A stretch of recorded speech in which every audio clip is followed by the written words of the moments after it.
Before I get started, I just want a quick show of hands. Who here has teens or preteen children? Okay, cool. That's a lot of you. I just want to know, has the experience been for you the same as it's been for me? And by that, I mean very connective. The communication is always very clear. There's never any conflict, definitely no sneakiness. Same? Same? Okay, great. Good. I'm glad we can start all on the same page. But it's wild, isn't it, how quickly our children are growing? I began thinking a little while ago, how do I find a way to stay connected with my children when they're in this stage? When they were little, they would climb up onto my lap and ask me to sing them lullabies and read them stories. And now I feel the time that we have together just slipping through my fingers. My kids are digital native youth, and that means the entire time they've been around, so have video games and smartphones and the internet and all of the technology. So I've been watching my kids play video games for a while now, but I had no interest myself until I had this genius idea. I wondered, what if, instead of trying to pull my kids into my world with me, what would it be like if I stepped into their world with them? I mean, back in the day, I was pretty good at Diddy Kong racing. So how hard can it be? Picture this. I'm sitting at my house with my headset on, with my PC in front of me, and my kids are over at their dad's house. My oldest, who are then 10 and 12, are there with their headsets on and their devices. And we all dive in to the wonderful, magic, mysterious world of Fortnite.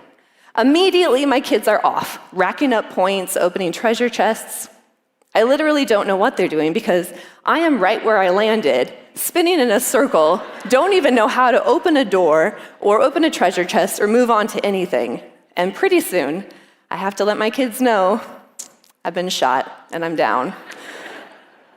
Immediately, my 12-year-old said, "It's okay, hold on, Mom." And this kid comes running towards me, building a structure out of literally nothing and holding his hand over me to heal me. That was kind of cool. I didn't know you could heal people. My middle son, if you have a middle son, you can probably relate with this. He comes crashing a semi-truck through the wall his brother just made, hops out in a full-body banana costume, and lays his hand over me to heal me. After the exasperated sigh of, "Why do I have to?" That was the point where I could have quit, where I could have said, "I'm terrible at video games. This is not for me." But I didn't quit. I didn't quit because we were laughing so hard. I was laughing at the absolute absurdity of this entire situation. And I suspect they might have been laughing at how completely terrible I was at video games. But at that point, they decided that they would stick closer to me and teach me how to play this game. But I didn't just learn about the game. I learned about them. I learned about the connections that they make together and the way they communicate while they're playing these games. And maybe, the most importantly, I learned this is the connection that I've been craving as well. I feel like we played and connected in a way that not a lot of teens and parents get to connect, because we connected through play. We connected through them teaching me a new skill, and me being brave enough or silly enough to think I could maybe play along. And as it turns out, I wasn't alone. I was talking to my brother Amos about video games, and he told me something surprising. He told me that he has connected with his nieces and nephews more through video games than anything else in the entire world. Before you judge him too harshly, you need to understand that Uncle Amos lives in New Zealand. Before he was in New Zealand, he lived in Germany. So the entire time that my kids have been around, they've never known Uncle Amos. They've never been in the same country as him.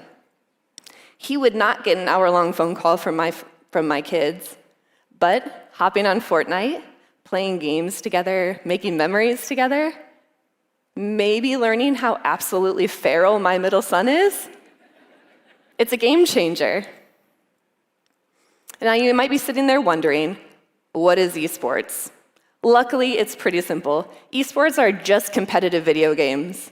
Anything can be an esport if it's a competitive digital game. Games like Fortnite, shooter games like that, can be an esport, or games like chess can be an esport if it's played with computers. What ties them all together is that they're all competitive.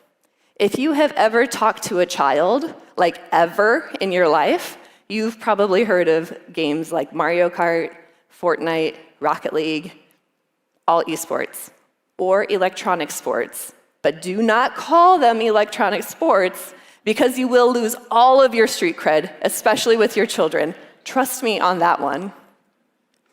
And it's not just my kids who get to have this experience now, because the state of South Dakota this year sanctioned esports as a high school activity. Yeah, that's pretty great. So right now, kids are playing esports teams within the four walls of schools in South Dakota. This is important because these kids are not just playing, they're practicing. They're practicing and gaining skills that they will use for the rest of their lives. Skills like leadership, teamwork, communication, strategy, and the ability to handle tough emotions. So fast forward to these same kids starting their careers. Businesses also get to benefit from the skills that kids have gained in high school and in college. And in that same vein, we can talk about the inclusivity of esports.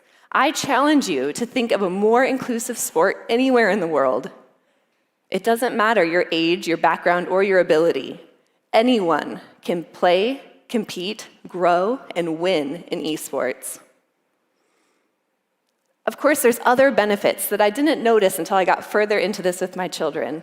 I understand that as a parent, video games and esports are kind of a complicated subject because we fear the communication that happens within these spaces, especially because sometimes our kids are talking to strangers. I think that that's a valid fear. And I understand now, when I joined my kids in this space, I got to learn with them and help teach them how to navigate this space. I also learned that it's not just scary, there's joy in these spaces because this is a shared space and we can have shared experiences here. When I was there with them, I got a firsthand glimpse into their world and I learned how to better protect them and help them through this space. In fact, video games even helped me when it was time to introduce my kids to someone new. As a single parent, it can be kind of awkward to introduce your kids to your significant other. So a couple months before we introduced our families, we all hopped on Fortnite to play together. This is a life hack. I am serious. So his kids and my kids and us all jumped onto Fortnite together. And it was pretty awesome because there was no pressure of if we didn't have something to talk about, we're just playing a game. We don't have to talk. If things weren't going so great, we could just dip. We didn't have to stay for any certain amount of time. I got to see how he responded to my kids' silly, competitive, or sometimes a little bit feral nature. And I also got to see how he responded to his children if they were upset or being critical with each other. And then, when the time came for us to introduce our families in person, we all had something to talk about. And maybe this idea isn't so new after all. Because back when I was a kid, my parents told me that TV would rot our brains and threw our TV into the trash. Growing up in rural South Dakota in the 90s, I really didn't miss our TV that much. If you grew up in South Dakota in the wild, wild west, or east in my case, of South Dakota in the 90s, you probably have a pretty good idea about what we got up to. If not, let me paint you a picture. Imagine trying to ride cattle in a field. Maybe climbing up to the second-story roof of an outbuilding in the winter to hop on your sled and go screaming down the other side. Or maybe the timeless tradition of daring your city slicker friends to touch the electric fence, knowing full well how that will feel because you yourself have touched the electric fence a time or two. But these are all memorable parts of my childhood and stories for another day. But I will never forget the Christmas that my parents surprised us with the Nintendo 64. This gorgeous electronic came with 4 controllers. And it turns out my parents didn't throw our TV away, they just put it in storage. So they brought that old box down, and we all got to sit down and play together. It was a blast playing with my brothers. And sometimes I even won. Like I said, I was pretty good at Diddy Kong Racing. But the true joy came when we would get to connect with my dad. You see, my dad had 2 distinct sides to his personality. On one side, he was pretty strict and serious and a disciplinarian, which I understand. He was raising a gaggle of children, so that can kind of be expected. But on the other side of him, he was playful and carefree and absolutely hilarious. And when we all got to race and play together, this is the part of him that we got to see. My brother Ezra told me a story about one day he was sitting at home playing Halo, and Dad came home on his lunch break. Dad sat down and started playing with him, and pretty soon half an hour goes past, then an hour, and then it's 2 hours later. And finally, Ezra is like, "Dad, don't you have to be at work?" And Dad said, "Work can wait, we're saving the world right now." My dad didn't really like video games. He didn't like them, nor was he good at them. But he chose to connect with us there, because that's where we were. He chose to speak our language, even though he didn't really like it. Now that he's been gone for 8 years, I wish that we could make more of those memories with my kids and with us. And as a mother now, I draw from those experiences as much as I can. Whenever my kids ask me to play Fortnite or Minecraft with them, it doesn't matter how busy I am, I never regret sitting down and playing with them. Video games have surprised me in so many ways, from schools creating a sense of belonging for kids who wouldn't otherwise have that, to teaching them skills for their lives that they will use for the rest of their lives.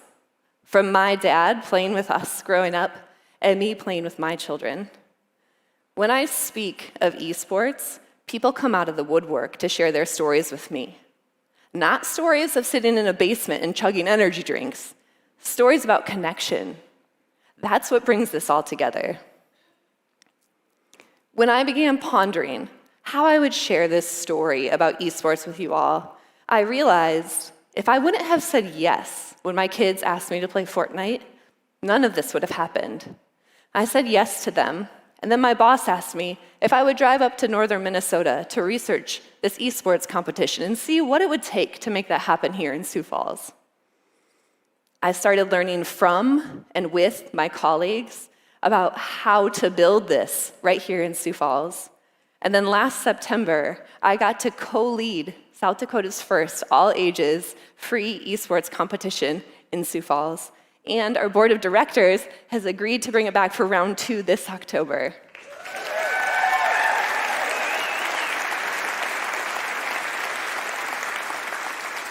And now today, I'm standing here on this TEDx stage, somewhere I never saw myself in a million years.